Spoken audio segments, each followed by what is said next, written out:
سلام كبعدي هذا أنت بدل فرسموها تكنيكال وكان من أفتحنا وبرامج كسود ديني يقبلنا ويكابين وحنا هل أري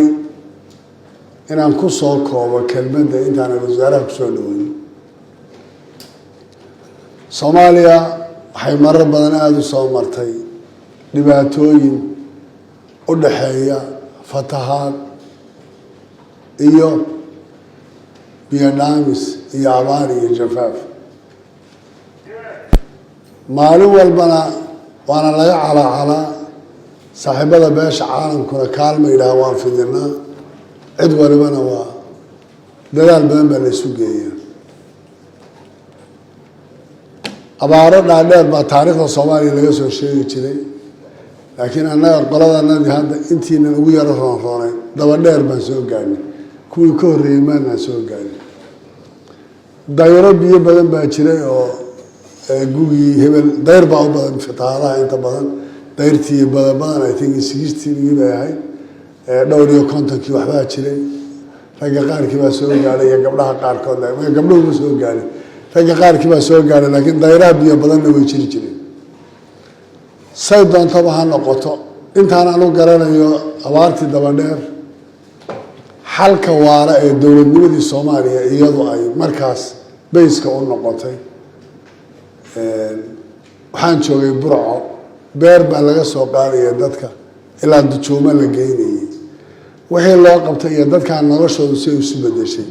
qofkii xooluhu ka dhamaaday in wax la baro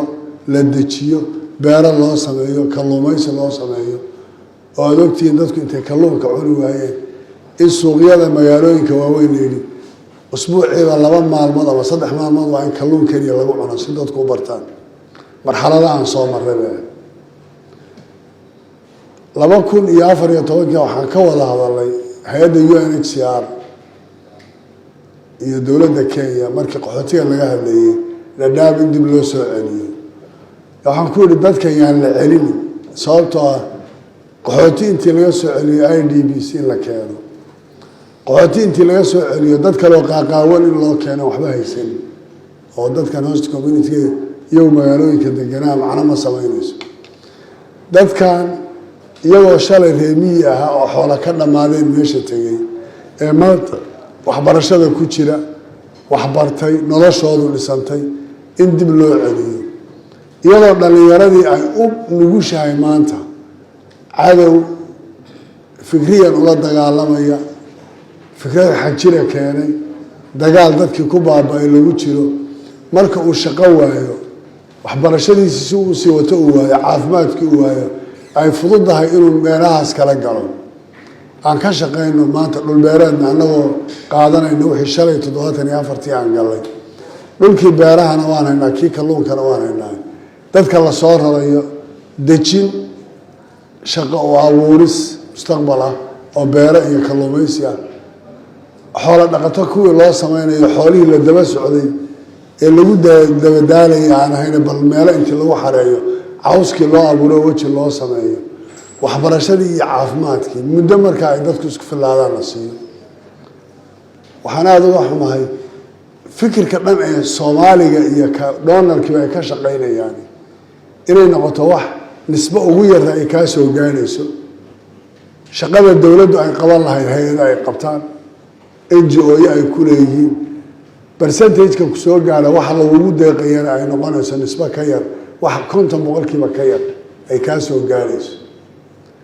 taasi oo dawladnimadii iyo institutionadii dawladnimadana dib ku ah dadkii iyo wixii aad la rabteen ay meel gaarsiineen haddaan sidaa uu ku sii jirno markaa waxaan weli ku jireynaa cidna uma maqna ceello uma qodno waan soo dhaweynayaa saaxiibada beesha caalamka sida hagar la'aanta ah ee ay Soomaalida u garab taagan yihiin ee barnaamijka uga shaqeynaya laakiin waxaan oran lahaa gacanta fura kharashaadka ku baxaya ee mashruuca daba socda intii dawladnimada Soomaaliya lagu wareejiyo aan yarayna waxa ku baxaya ee ka badan waxa dadka toos u gaaray markaad mashruuca fiiriso ee tira mashruuca maxaa ku baxaya dhowr iyo 10 milyan 10 milyan waxay ku baxaysaa logistic hoteelo diyaarado NGO qaata subcontract dilaal malaal iyo macalqabad inta marka ay noocaas noqon lahayd dowladnimadana waxaa u fiican $100 ee la soo gaarsiiyay lagu xisaabtamo dowladnimo loo wado institutionada dowladuna ay shaqeeyaan oo NGO-yada iyo cid walba intii laga daayo qofka doonarkii gacan uu ku xisaabtami karo oo wax gaarsiiyo kharashaadka iyo duruuftuna ay yaraato masaalixda shakhsiga iyo hebel u danayn iyo kan hala yeelo waxaa asalka mas'uuliyadda bari ilaahay inay weydiinayaan dadkaasi waxay ku dhimanayaan ay la baaba'ayaan ama aan dagaal kuwa gacanta ku hayaan kaga celino baahidan iyo duruuftan aan xal ka gaadhno war shalay dowlad askar ah oo tawrada baa waxaad ogeydeen samaynaysay